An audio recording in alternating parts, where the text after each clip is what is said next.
you haven't watched TV, but we could talk about that Axel F there. Hello and welcome to episode 418 of We Were Gamers, a podcast where we start with things that are not games at all and end with games. So, hello, JJ. Hello. Hello, Michael. How you doing? I'm doing all right.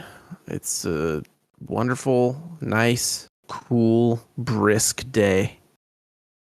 No longer heat wave central. So who can complain? Who can complain? JJ, I thought that Axel F was fine. Mm-hmm. Some comments about how people look in their old age were not good that I saw on the internet reviews. Yeah. It's been like 30 years since the last one. Let's take it easy. Hey, man, people get older. They do. They sure do. Yeah. A lot of, hey, remember this guy? Yeah. Going on in that movie. The show made a lot of the relationship between Axel and the kid and like how he messed up as a dad. So they harped on that one quite a bit as the main point of the movie. And I feel like the older movies didn't have like running through line themes like that one did. But other than that, it had all those like remember these moments types things, you know? Mm-hmm. But if you wanted another Beverly Hills Cop, it's there to watch. Yeah. That's my opinion. I think that's pretty close to where I fall too. It was like, hey, once they, dispensed with the plot, which you weren't there for anyway, it was a good enough one of those. It's just nonsense. Yeah, it's like the leaps in deductive logic and that anyone believes his BS sticks. Sherlock Holmes is Yeah. Well, there's definitely moments in it where he's like, I'm too tired to do my shtick. Like he's trying to get a free room at the hotel, and he's like, you know what? Just what's the price of a hotel room? That was amusing in a smiling kind of way. All right. We're already started off with Axel F, so let's just dive right into it. The Emmys were on Sunday. And tastemakers that we are, Shogun won everything. Yeah. I mean, best actor, best actress, 14 other things about dramas. First non-English show to win in that category. Pretty cool. Good job. Everybody was voted correctly. You all did well. I think I heard someone speculating that they intentionally ordered a second season of Shogun to allow it to qualify for this. And I was like, is that how that works? I think so now they can cancel it? That's a good question. I don't know. But I think that it gets nominated for a limited series if it's just going to be the one season and done. Oh, so it wouldn't be in drama? Yeah, because it wouldn't be a series. It would be it wouldn't be a drama series. It would be a limited run series or something. Look, man, the Emmys is where lots of people play shenanigans. I don't know if you heard, I think it was the beginning of this year, the Emmys were taking away Emmys from people because ESPN was playing shenanigans so often with who was on what and where in terms of giving people producer credits that barely even worked for Disney. Yeah, I remember hearing about that. It's yeah, that's a whole thing. I got a bone to pick with the Emmys though, and Michael, you got to defend it. The Bear falls into the comedy category because it's half an hour. Or is The Bear a comedy? Yeah, so this was debated on NPR this weekend. We were listening to some of Film Week, and they did an Emmys preview, and one of the topics that came up was the categories that the Emmys use for their nominations, and do some of those categories maybe need to be rethought and revamped in the nature of television today not always being so clearly delineated into comedy or drama. Yeah, well, I think of people that have wrecked lives and need to put them back together. Comedies that come to my brain quickly are things like Schitt's Creek. Like, Yep. oh yeah, that's a comedy where people's lives get destroyed and they have to build themselves back up. The Bear, people's lives get destroyed and then he builds himself back up. I'd compare those two and tell me which one's a comedy, unless you're talking ancient Greek. Yeah, I mean, one of them is the Schitt's Creek being a good example, given the hosts this year. But that's an There's a reason example. I'm not an idiot. Where the comedy is almost farcical, right? Yeah. Compared to The Bear, which has its moments of comedy, but they are really trying to craft a story that is relatable for people. And real life has comedy in it, but it's not all comedy. And sometimes you find comedy in the strangest or darkest of moments. And I think The Bear does a good job of reflecting that, of holding that mirror up, but it makes it very hard to categorize as one or the other.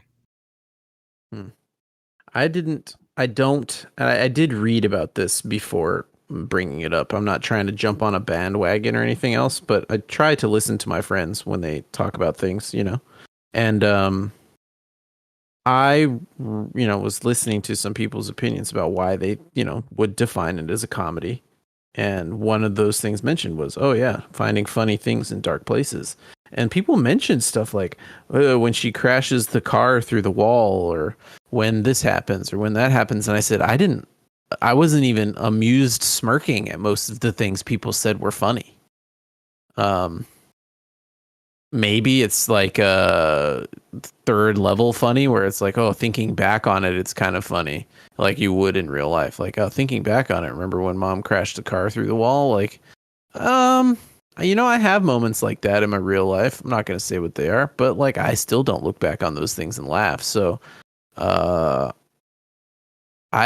still have a hard time calling The Bear a comedy, especially given, some of the best moments of The Bear are not about it. Like,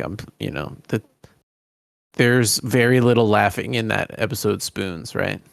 Yes. But it's one of the best episodes of television I probably have ever seen. And then there's like the whole of season 3 where it's like, this isn't funny at all. And it's actually getting me kind of like very anxious and I don't feel like watching anymore. Mm-hmm. Yeah, I think they did. I think they did something just on The Bear. I think they did something a little different with season 3 in that they leaned a little harder into setting up a 2-season arc. Yeah. Right. As opposed to the first 2 seasons being a little more self-contained. Season 3 really, I think, is going to need season 4 to really bring it to some sort of bigger conclusion. I think one of the reasons I keep giving it a shake is because Hiro Murai, I think, is creative on it, and he's one of the drivers behind Atlanta. I don't know if you ever watched Atlanta. Yeah, we got partway into it.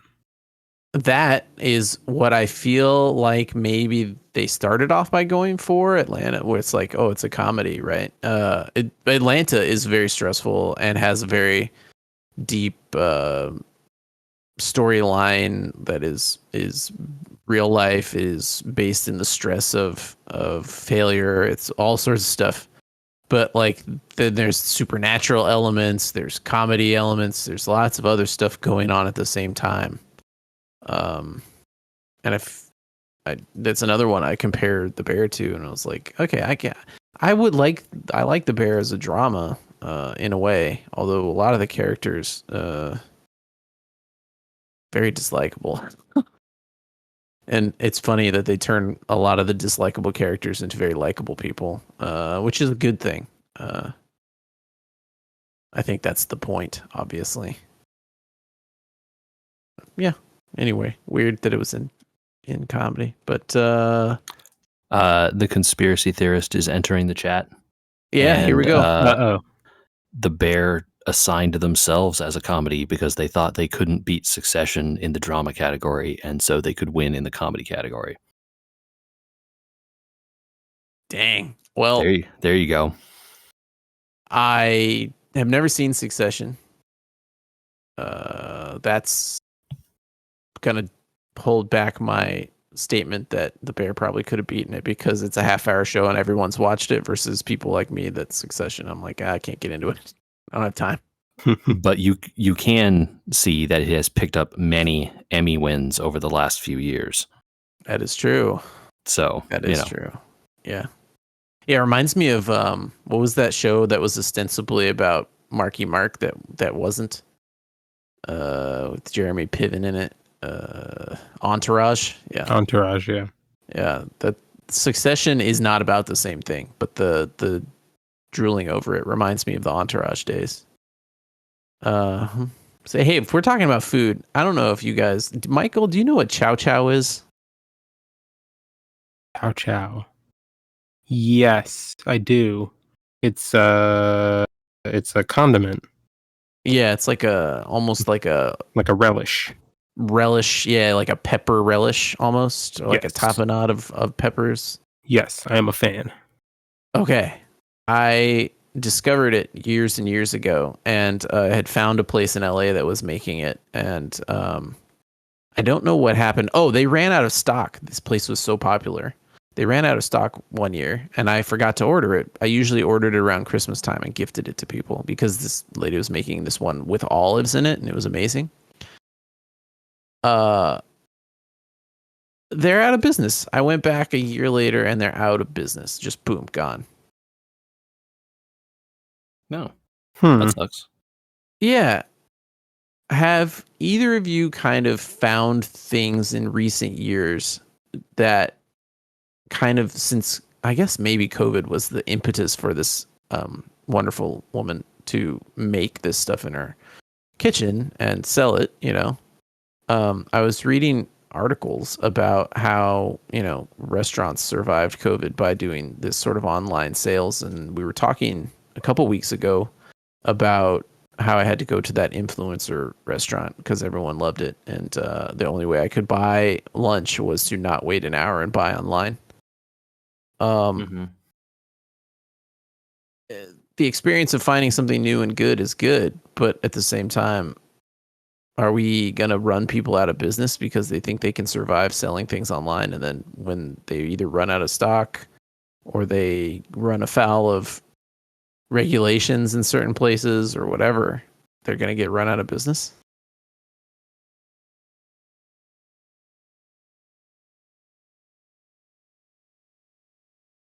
Hard to say. You're going to have to think about it, huh?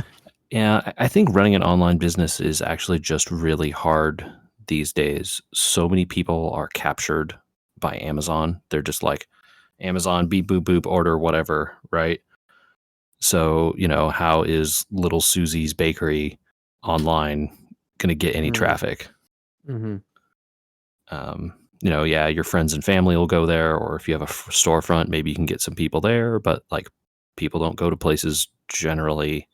You know, there's not a lot of like walking areas where people just walk by and are going to go into a bakery or whatever. So it's tough. It's really tough out there. All right, Michael, a follow-up question. Do you know how to make chow chow? I'm sure I have. I'm sure I have a cookbook downstairs that has a recipe in it for it. All right, you're going to need to send that to me. Okay, I'll look it up. I have a All couple of cookbooks that I would look in first to try and find that for you. Excellent. While we're on the topic of advice, I need some advice, gentlemen. We're going to do it live on air. I was sent an email this afternoon.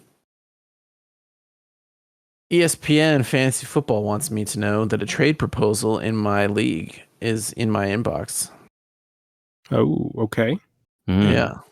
And I've considered it, but I think it's a no, but I don't know. I famously picked up Jordan Mason last week, or off waivers before last week, and have used him remarkably well since. They would like me to trade Jordan Mason, so already we're off to a good start. That's someone I could consider trading. I've got a good running back core, and unless one of them gets injured, I don't need him long term, and he's not going to be around long term. So, okay, I'm all ears. All right. We start off, you both know I have Cup We start off week with an offer of Puka Nakua. Ooh, okay. Mm, Okay, Yeah. out 5 to 6 weeks. Out 5 to 6 weeks. Followed up with a 2-for-1 Stephon Diggs as well. okay. I mean, he's playing. He seems to be doing well. He is playing. I don't know if I have Cup if I want Nakua on the team also. Even though Cup will also be out. He's not going to help me cover my Cup problem, but Stephon Diggs would help me cover my Cooper Cup problem. I don't know that a straight trade Mason for Diggs is a good idea. No, yeah, I don't think Seems- the value seems is not there right. for that. I was going to say the Houston offense has not been clicking enough for that. Mm-mm. And even if it was firing on all cylinders, that would be a too many mouths to feed kind of situation over there. Absolutely. Yeah. So I'm left with, I don't think so, but I wanted to throw it out there, you know. So the trade is, to be clear, Nakua and Diggs for Mason. For Mason. Yeah, for my Mason. Yeah. I think I decline. I think the trade would only make sense if you think Mason goes away as Nakua comes back and like Cup is also going on IR. Yeah, Cup hasn't been designated yet, which is a problem. Yeah, I think that to me is what would decide it, is if it's looking likely like Cup is gonna head towards IR, then Nakua's Sure. value shoots up. Is it though? I mean, he might be back off IR around the same time as Nakua. They said it's a high ankle sprain. That's only like 4 to 7 weeks. They said so. Who knows? I haven't seen any new news today, but you know, I've got 1, 2, 3 starting running backs easy, so I could give up Mason. I've got not great wide receivers, but I don't know that Diggs is a great wide receiver. I don't know. I think it's a no, but I had to run it by you since it happened just before the podcast. Yeah. There's merit, but yeah, I think it requires too many boxes that are currently unknown to be checked in order to guarantee the value, right? Okay. Well, how did Also, everyone's week? sorry, just generally on the top of fantasy, generally, if you're trading, you really don't want to be the person getting multiple Getting the players. 2. No, you never Right. want the 2 of the 2-for-1, right? Now, sometimes you can find a trade where it's like, I give you this guy, you give me that guy. And those are usually the kinds of trades you want. Or like these 2 for these 2, that kind of stuff. Yeah. I mean, he wants to talk about, you know, Chris Godwin. You know, I think that's a no. But he's sitting on Lamb. He's sitting on Lamb and Godwin as his starting wide receivers, right? So he's thinking the same thing. Well, how did everyone do? I don't want to take up all this time with just my team. It was a good week for me, although it was a nail biter. Both of my games, my guillotine league and my standard league, came down to the Monday night game, which is not the best feeling. I wasn't the lowest in the guillotine, but I wasn't that far from the lowest, and that's a bad feeling. Yeah, I got to pick up a few more points in next week. Yeah, the person who got cut had Saquon, so I'm going to obviously try and go for that. But then that makes my team like kind of a lot of Eagles players, which doesn't feel very good. Yes. Yeah. He's got some other wide receivers. Maybe I turn it back around on him. Be like, you want to give up that Jameson Williams? Maybe we'll talk. How was your week, Michael? Both of my teams did well. One of my teams basically blew the doors off. I had north of 190 points between Adams and Kamara and Cook and Godwin all going over 20 points, and Kamara over 40 there. It was pretty much over by midday on Sunday. The other matchup came down to Monday night, and I needed Hunt to outscore Saquon Barkley, and he did, and so I managed to squeak it out. So I am 1-1 in the first league and 2-0 in the second. Nice. But the injuries are starting to creep in, so this next week is going to be interesting. Yeah, my league, my standard league, I have Cup, and so that's going to be a scramble drill over there, I think. Yeah, I have Cup and AJ Brown. Ooh. So, oh man, yeah, it's and that's the 3 wide receiver league too. Oh no. Oh boy.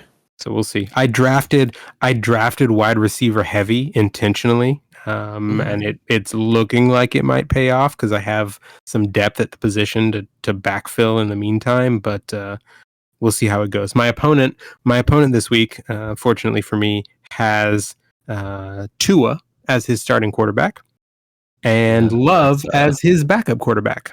Those are not good. So he's struggling at the top spot right now. So we'll see what happens come this weekend. I picked up Baker Mayfield on a whim last week on the waivers, and I'm feeling pretty good about it. I think that's an every week starter right there. You just slide him in there and never move him. There you go. Yep. His team looks like they're going to be throwing all season. I still think, Andy, you're talking about running backs. You got Bucky Irving. I do? Do you? I'm asking. Bucky Irving. No? He's the backup to Rachaad White on the Bucks. Okay. He has increased his playing from the first game to the second game. Sure. And, the people on the internet are like, hey, man, this guy looks better than Rachaad White. He is faster, has way 2 more yards per carry, and is doing, also catches passes and stuff that Rachaad is not doing. This guy is going to be the guy in a couple weeks is what people are thinking. Interesting. Huh. He still only saw half the snaps according to these stats. If I put all the running backs together. But if you're into stashing, that would be a guy to try to stash. I might be into stashing. If I could get this guy to give up a good receiver. I mean, he's got really good receivers. Did I read you the list on his team? It's crazy. Hold on. You said Lamb and Godwin. Those are both pretty good. Yeah, and then he's got Jameson Williams also. He's got 3 players in the top 10. Sure. Yeah. I mean, I also have 3 running backs in the top 10, so I'm not saying that's not unusual, but anyway, Michael. What you got? Speaking of unusual, have you run into anything unusual in Forbidden West lately? Not unusual, but an old favorite, let's say, from So the opposite of unusual. The opposite of unusual. It's getting back to business as usual. I got some time over the weekend to dive a little more into it, and came across my first stealth infiltration mission. Oh yes. Yeah, which is a favorite of mine. You take a break from hunting giant mechanized dinosaurs to take out a nest of angry tribesmen who are trying to destroy your city. Not my city. No, Take not it easy yours. over there. Trying to destroy the city whose help you need to make progress. Nice. So yeah, it's fun to, there's a patrol out front, but oh look, their fortress is sitting on top of a river, and there's not a trellis over the water entrance, so you can swim right into the back. Convenient. Uh-huh. And who left this giant cannon taken from one of the big mechs lying around back here? Guess I'll pick it up and see what kind of damage I can do. It's like they wanted you to do it. You're like just they leaving did. it there. They're just leaving it there. That's funny. Very cool. It's still hitting all the high notes, I assume. Yeah, it definitely is. Still having a lot of fun with it. This particular one, and I don't know if they'll do this again, had a fun little wrinkle that I don't remember if they did in the first game. There's a prisoner inside the fortress, and if you free him in the course of your explanation, he'll start fighting alongside you. That's cool. So I got to the end of the mission where you're supposed to take out the leader of the fortress, and the guy, I had backed up and was targeting him because he had a shield, and the guy comes charging in and just like takes him out with a hammer swing. I'm like, well, I guess the mission's over then. Flawless victory. It was pretty hilariously unexpected. I still need to play those games. I have them on this PlayStation here. They gave me one of them for free. I still hadn't had the time. I haven't played the second one, but that first one is pretty good. It has like a great story too. It's actually like, despite all the open world stuff, it's actually like a really good story game too. Yeah, it does. And it's hard sometimes for a story to sort of keep you guessing on how it's going to unfold. And I think they did a good job with that first one of putting together a story that you don't necessarily know where it's going until you get there. If people who first saw that game figured out what they were doing from like the marketing and stuff, my hat is off to them. There's they need no to go way. to the stock market. Yeah, dude, those people are like next level IQ, because I doubt you would be able to figure it out. Now, maybe like once you've started playing for a while, you can kind of pick up where it's going, but there's some twists for sure. I'm excited to see. I've been trying to play new games, actually, over here. But I was trying to do it on my phone, which was a bad idea because it turns out I think I need a new phone, you guys.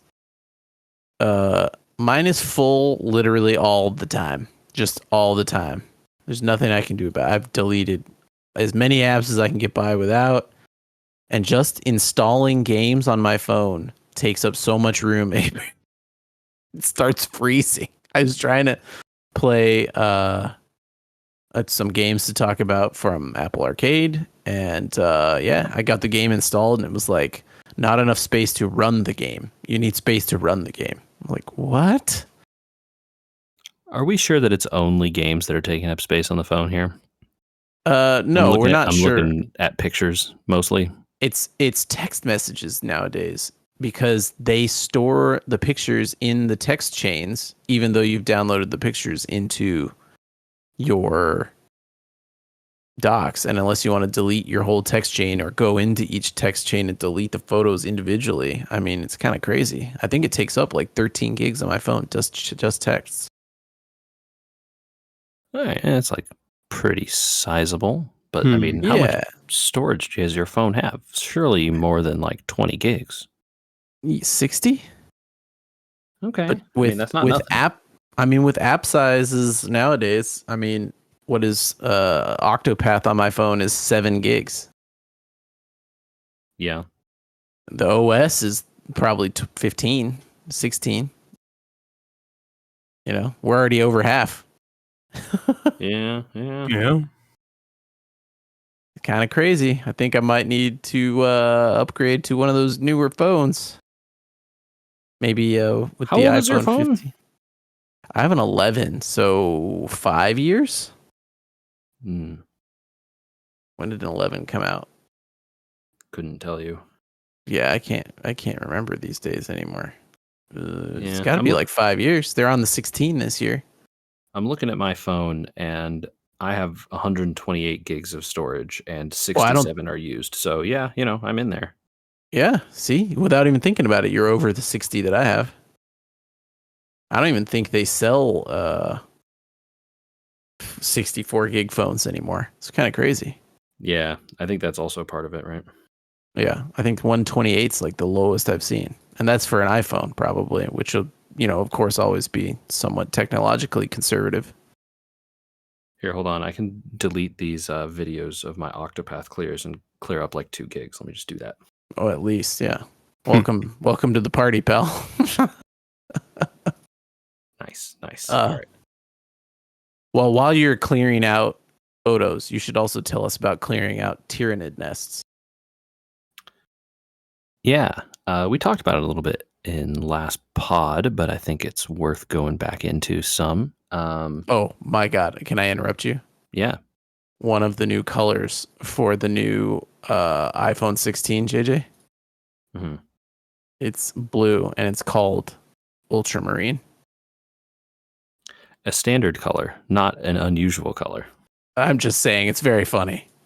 It's not like they called it like bone ash white or gunmetal. Oh, we should tell Michael what we're talking about. Michael, Games Workshop, who makes Warhammer 40K, which is Space Marine, right? They have their own paint line because they're a hobby store at heart, right? And they want to provide you all the things to make all the money off of. Of course. They have their own paint line, and every single color is like 4 words long. I think white might be the only one that just says white. Even then, it's like starlight white. And that's just like the pure white shade. Obviously, you want to use like bone ash for the bone colors, and that's not white, No. And then you have, like off white, which has a different, equally silly name. Well, there's like long debris gray, but that's different than Space Wolf gray that has a light bit of blue in it. Yeah. Or there are then the metallic versions, right? There's like a gunmetal gray, which is different from like a dark steel gray, which is different than, like all those other metallic ones. But blue is not just blue, it's ultramarine blue. Not to be confused with aquamarine. No, different colors. Yeah.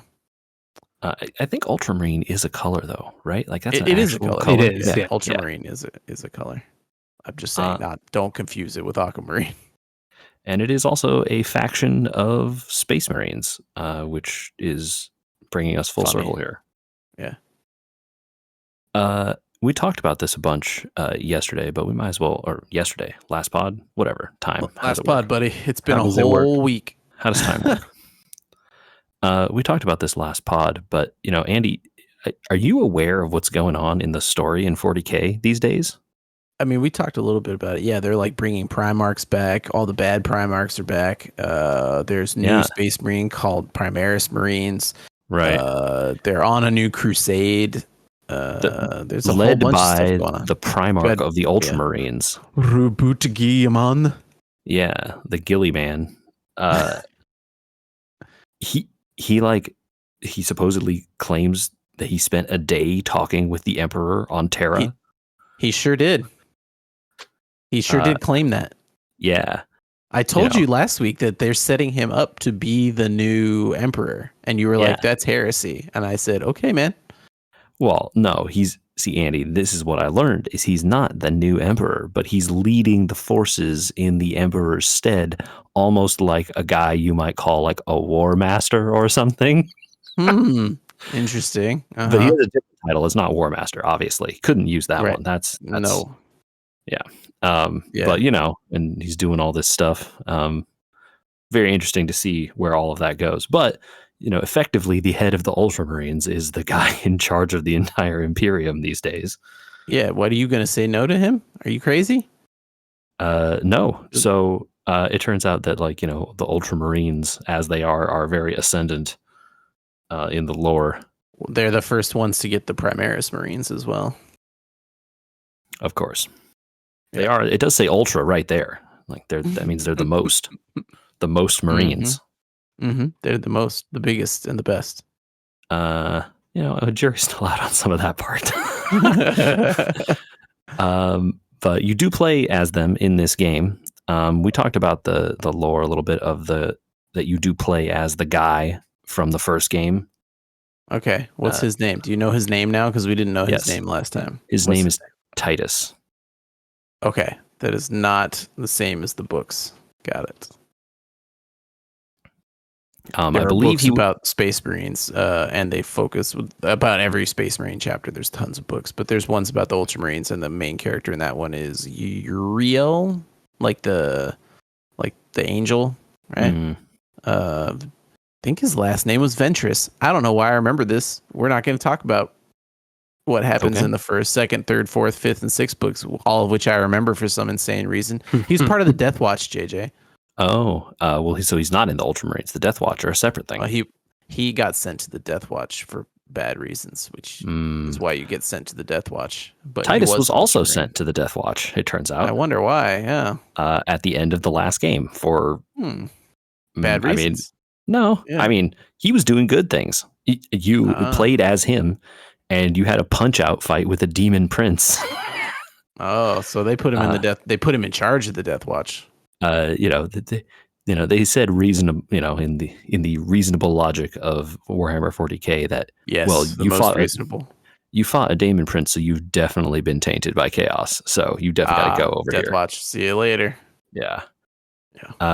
And this game opens with you as a leader of a squad in the Death Watch, and you got to do your little mission. Mm-hmm. And it ends with you being killed by a Carnifex stabbing you through the heart. Oh, spoilers? This is the first mission. It's the tutorial. You can click skip on it if you want. Do I get to play the rest of the game as a Dreadnought?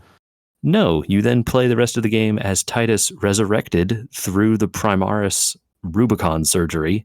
Oh, okay. Gotcha. And he comes back as a Primaris and is back in the Ultramarines. Oh. Uh-oh. So, yeah, the story begins.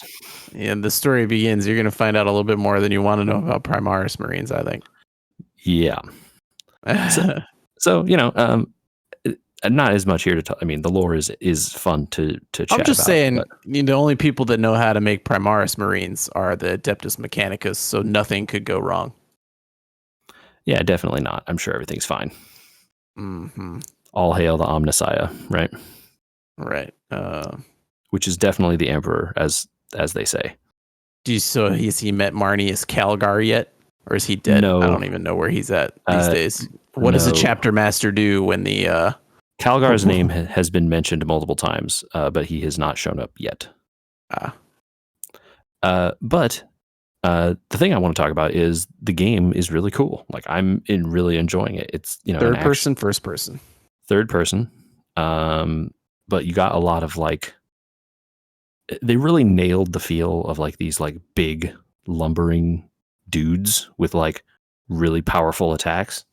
Yeah. So Michael, I think they're even taller nowadays, but imagine Shaq and then clad him in 4 to 5 inches of armor.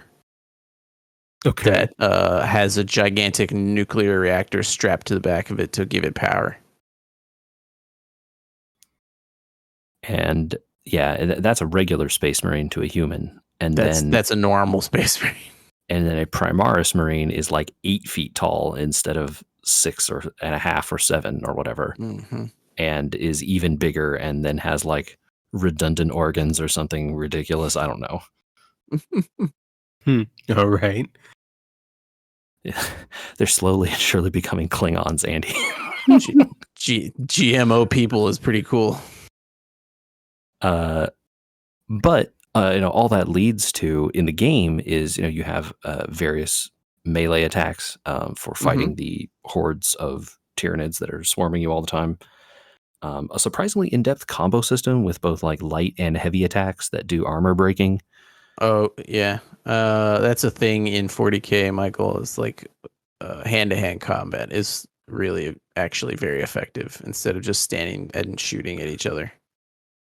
Okay, I like that as a wrinkle. It's a wrinkle because it would be very boring as a tabletop game if you just sort of lined all your people up, Right. Yeah. The in-universe conceit is that, hey, the armor is so good, like actually it turns out sometimes melee weapons are better at cracking it because you could imbue the melee weapons with, lightning or whatever. A little bit of a Dune type vibe, like from range, high impact projectiles are blocked by this shield. Yeah. So I haven't experienced all of the weapons yet, but I've seen them on the like armory screen that you get to at some points. Assuming maybe there are more even beyond what they showed me, but you have your standard chain sword, which is Michael, it is what you think. It is a chainsaw, but a sword. Okay, nice. You have a little combat knife as one of the options, which, again, you still use it to kill in the same kind of ways, but the attacks are much quicker. It has longer combo strings. And the other big melee weapon I've gotten is I'm making a motion with my hand that I can't. The Death Claw, the Power Fist, the Power Sword, the Power Sword and the Thunder Hammer are both in there. I've seen them in the screen, but they haven't given me one yet. Okay. Plasma pistol. What's the other one? Yeah, you can get a plasma pistol. So I guess like talking about the actual weapons, right? You have a for your gun side. You're always allowed to carry a melee weapon. Whether that's like a big power fist or a knife or a chainsword or whatever other ones that I'm sure they'll let me have eventually. Yeah. And then you have both a heavy type weapon and a like small pistol-y type weapon. Okay. Bolter.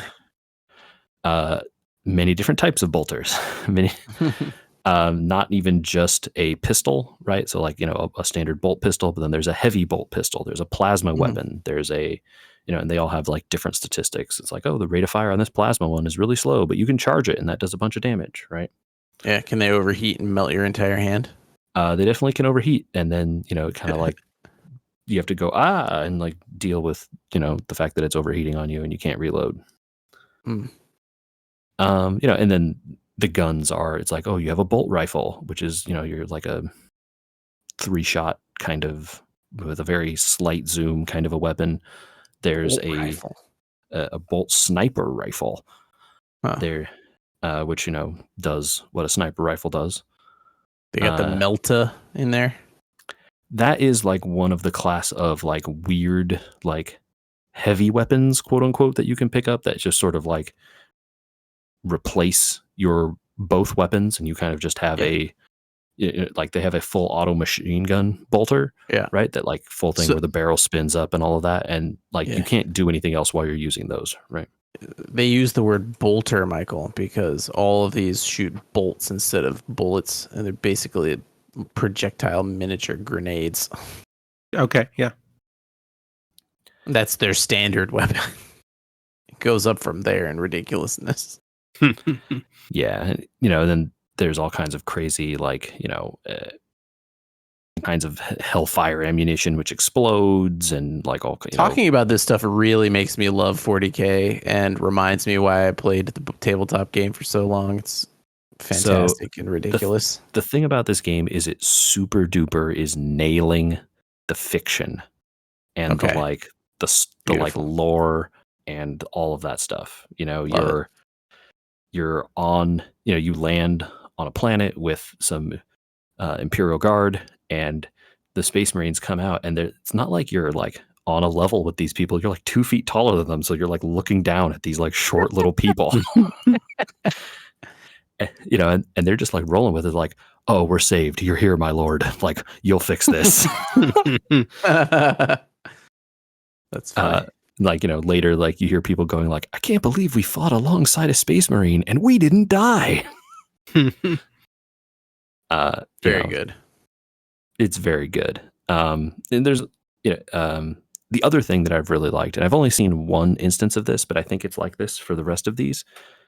There are these PvE operations missions. It's the whole game is multiplayer, so you can have people join your squad for the campaign, and also for these other PvE repeatable missions.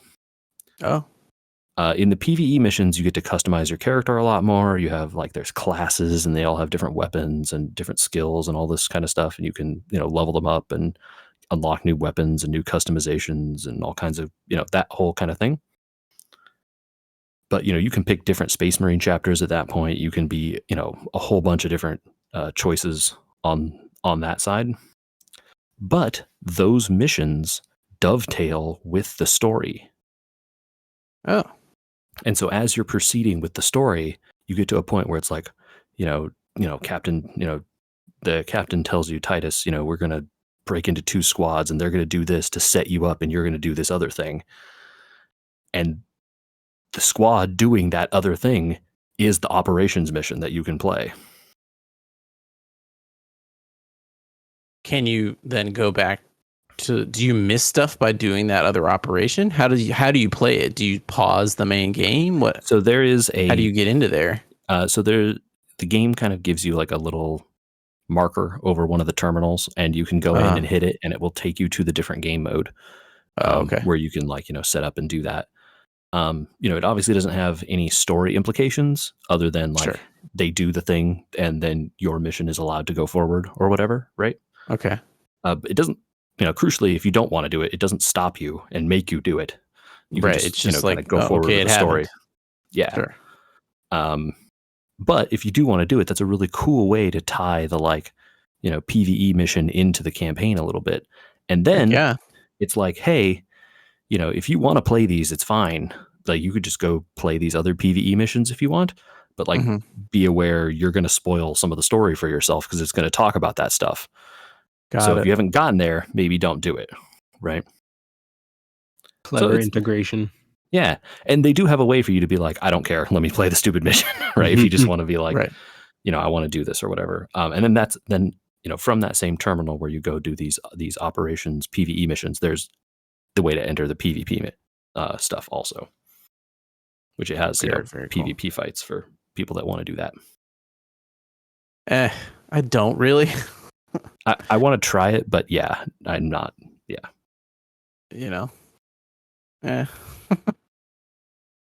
It is cool though because you get to play as the no Chaos offense to Marines in that one. So Yeah.